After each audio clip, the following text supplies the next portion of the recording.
CMR shopping mall ఆడి శ్రావణం అతిపెద్ద KG sale up to 61% offer 1+1 combo offer. So ఇప్పుడే shopping చేయండి.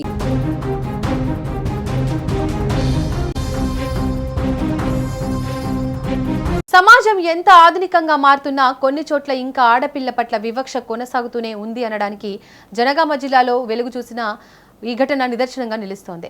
ఇప్పటికే 2 కుమార్తెలు ఉండగా మూడోసారి కూడా ఆడ శిశువే పుడుతుందనేమో అని అనుమానంతో అక్రమంగా లింగ నిర్ధారణ చేసి ఆ తర్వాత గర్భస్రావం చేయించడంతో ఓ గర్భిణి ప్రాణాలు కోల్పోయిన ఘటన తీవ్ర కలకలం రేపుతోంది.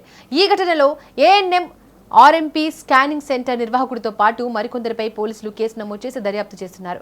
అసలు ఏం జరిగిందంటే ఈ ఘటనలో ఎవరెవరి పాత్ర ఉందనే వివరాలు ఇప్పుడు చూద్దాం. పోలీసుల కథనం ప్రకారం జనగామ జిల్లా రఘునాథ్పల్లికి చెందిన భాస్కర్ గౌడ్, శ్రావణి గౌడ్ దంపతులకు ఇప్పటికే 2 కుమార్తెలు ఉన్నారు.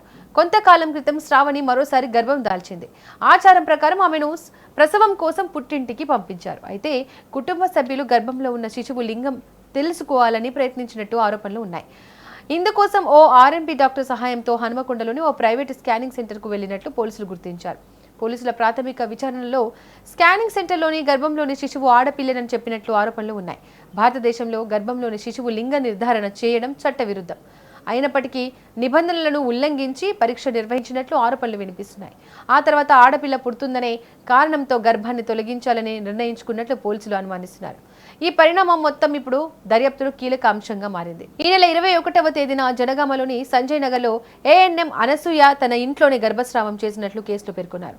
అనుమతులు లేని ప్రదేశంలో అవసరమైన వైద్య సదుపాయాలు లేకుండానే గర్భస్రావం జరిగిందా అనే కోణంలో కూడా అధికారులు విచారణ చేస్తున్నారు. గర్భస్రావం జరిగిన 2 రోజుల తర్వాత శ్రావణికి తీవ్ర రక్తస్రావం ప్రారంభమైంది. దీంతో కుటుంబ సభ్యులు ఆమెను తొలుత హన్మకొండలోని జయ ఆసుపత్రికి తరలించారు.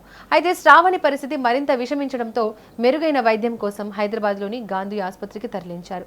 వైద్యులు ఎంత ప్రయత్నించినప్పటికీ చికిత్స పొందుతూ శనివారం తెల్లవారుజామున ఆమె మృతి చెందింది. ఒక అక్రమ నిర్ణయం చివరకు ఒక మహిళ ప్రాణాలను బలి తీసుకోవడం స్థానికంగా తీవ్ర విషాదాన్ని మిగిల్చింది. ఈ ఘటనతో కుటుంబ సభ్యులు, బంధువులు శోకసంద్రంలో మునిగిపోయారు. శ్రావణి మృతితో భర్త భాస్కర్ గౌడ్ జనగామ పోలీసులను ఆశ్రయించి ఫిర్యాదు చేశారు. ఆయన ఫిర్యాదు మేరకు పోలీసులు ఏఎన్ఎం అనసూయ స్కానింగ్ సెంటర్ నిర్వాహకుడు ప్రవీణ్ కుమార్, ఆర్ఎంపీ శ్రవణ్ కుమార్, అలాగే శ్రవణ్ తల్లి శోభపై కేసు నమోదు చేశారు.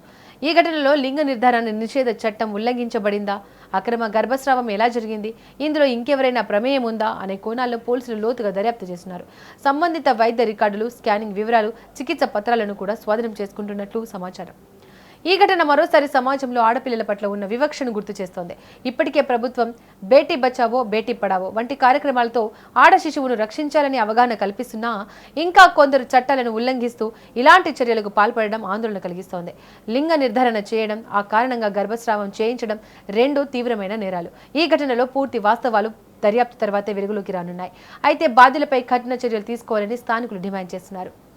మొత్తానికి ఒక ఆడ శిశువు పుడుతుందనే కారణంతో తీసుకున్న నిర్ణయం చివరకు ఓ మహిళ ప్రాణాలను బలి తీసుకుంది.